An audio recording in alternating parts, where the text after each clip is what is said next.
O Lobisomem, por J.V. Mancilha, voz, Iba Mendes. No salão, um grupo de cavalheiros e damas palestravam animadamente. Lúcia, a mais moça das chaves, executava no piano o Cisne de Saint-Saëns, enquanto o senhor Chaves e eu, recostados em cômodas poltronas de vime no vestíbulo, nos deleitávamos na contemplação da paisagem laurada. A perspectiva que nos apresentava a cidade de Gualagaixu era na realidade surpreendente. Acima da formosa quinta e dos jardins que circundavam o chalé, avistava-se uma parte do pequeno porto do rio, que tem o mesmo nome da cidade, com modestas lanchas e barquinhas que pareciam ser de brinquedos. E além aparecia um trecho da cidade prateada, de contornos irregulares, e o serpenteio embranquiçado do rio na linha do horizonte, o salgueiro das folhas escuras. De cultura muito escassa, porém com uma imaginação tropicalmente privilegiada, o senhor Chaves era no mundo agropecuário um astro de primeira grandeza, e nas reuniões sociais do povoado, uma figura indispensável pelas suas pilhérias, e especialmente pelos casos extraordinários que a ele aconteceram, sempre em época longínqua. Sua especialidade eram os fatos milagrosos e as histórias macabras. Era o que se poderia chamar de Poe inédito, um Poe ultravisionário e espiritualista. O relógio do campanário badalava 12 horas. O senhor Chaves terminava a narração da história funambulesca do homem sem cabeça, reafirmando ao terminar que tudo o que havia dito era verídico, pois que aquilo acontecia numa estância sua, próxima da alucinante campina de Montiel. Depois de acender outro puro, perguntou subitamente: "Hoje é sexta-feira?" Como eu lhe respondesse afirmativamente, com ares de mistério e de muita importância, prosseguiu: "Dentro de alguns minutos terei o grato prazer de mostrar-te um caso de estupenda aberração ou de imaginária metamorfose, segundo a definição pedantesca de um doutorzinho que eu conheço." "De que se trata?" perguntei com certa ironia. "Do lobisomem, nem mais nem menos. Nunca ouviste em suas viagens pelo interior falar desta besta fabulosa e terrível?" "Alguma coisa já ouvi, porém não posso recordar nada de concreto. Tenho apenas uma ideia confusa e vaga." "Bem, já o vais ver." E com voz medrosa e de agouro, apontando para um grupo de palmeiras por entre as quais havia um trilho que vinha até o portão de ferro, que se abre para uma avenida paralela ao rio, murmurou: "Olha fixamente no lugar que te indico e não se impaciente. Daqui a pouco verás. É um caso prodigioso." Obedeci. Meu pensamento neste momento estava longe de supor fantásticas aparições ou efeitos teatrais de um diabólico ilusionista.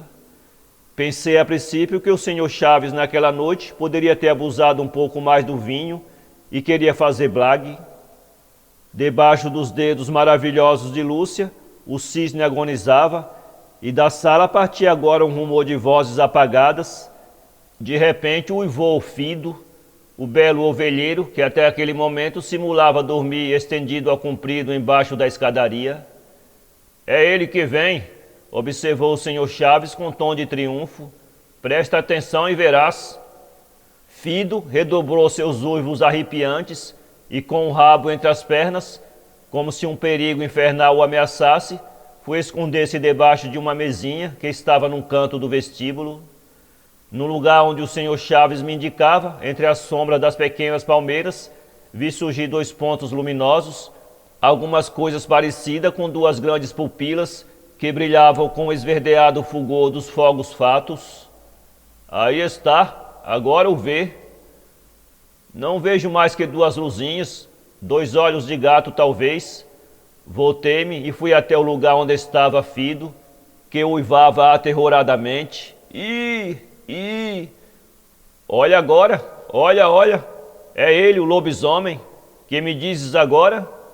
Efetivamente, no trilho acidentado até o portão que dava para o rio, marchava um monstruoso cão negro, um monstruoso cão como nunca vi, nem talvez tornarei a ver.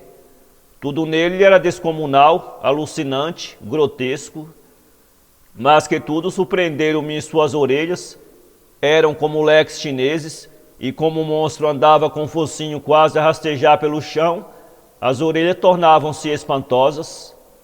Nenhum ruído produziam suas patas sobre as folhas secas, e parecia deslizar como uma sombra, tendo como tal atravessado as fortes barras de ferro do portão. Depois seguiu pela avenida fora, indo fundir nas águas quietas do rio, onde se volatilizava. Uma dupla sensação psicológica e espiritual de terror supersticioso me abalou. Era a herança atávica dos meus antepassados atuando em mim.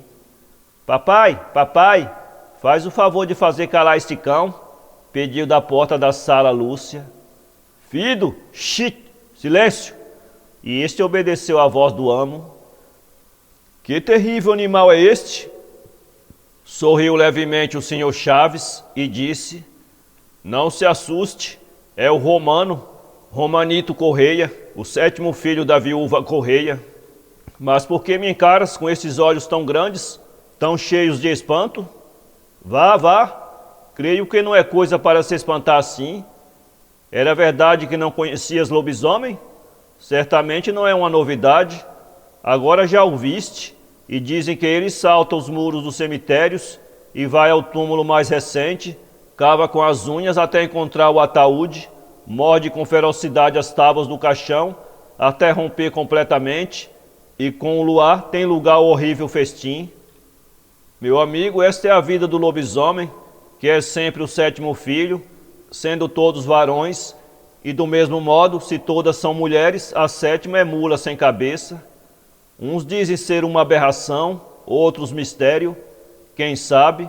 O homem que é lobisomem se conhece. É magro, pálido, está sempre triste. Invariavelmente, todas as sextas-feiras à noite em ponto, esteja onde estiver, haja o que houver, desaparece, perde sua forma humana para tomar de um cão enorme, negro, espantoso. Os outros cães não se aproximam nunca deles e somente às vezes os seguem de longe, uivando aterradoramente. Nem a mula sem cabeça, nem o lobisomem atacam os vivos, mas quem lhe toca na cauda enlouquece imediatamente. Eu conheço várias pessoas que ficaram loucas assim. Como te arranjarias para afastar de casa estes perigosos visitantes noturnos? Simplíssimo. Põe-se um sapatinho debaixo da cama, ou 2 facas em cruz debaixo dos travesseiros. Depois de todos esses comentários, exclamei: coitada da mãe do lobisomem. Pobre mulher, repetiu o senhor Chaves e acrescentou: vive aí nos fundos de minha quinta, em um barracão que está para cair de um momento para outro. Faz pena ver o sacrifício que esta pobre mãe faz para não faltar alimento a seus 7 filhos.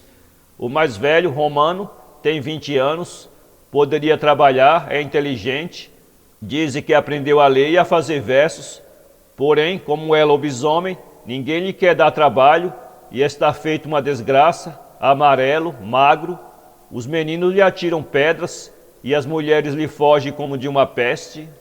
Fez uma breve pausa e acendeu de novo o puro que se havia apagado, e como num vasto e misterioso silêncio da noite ainda uivavam os cães, sentenciou: deve ser Romano que está chegando no cemitério, e acrescentou: se o lobisomem prefere antes atravessar quintas e despovoados que ir diretamente ao Campo Santo, é porque os instintos do homem sempre predominam nele. Sugestão, alucinação, não sei. De qualquer modo, não posso crer no que vi esta noite. Lúcia, a distinta e espiritual criatura, baixou os olhos e doce e vagarosamente suspirou. Creia-me, este rapaz é um herói. Outro em seu lugar já se teria suicidado.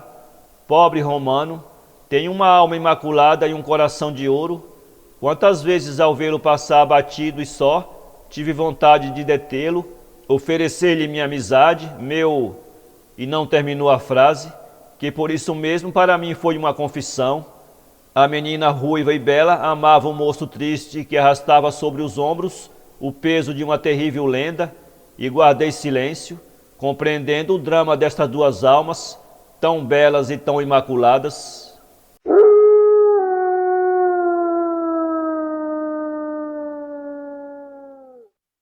Para ler este conto, acesse www.poeteiro.com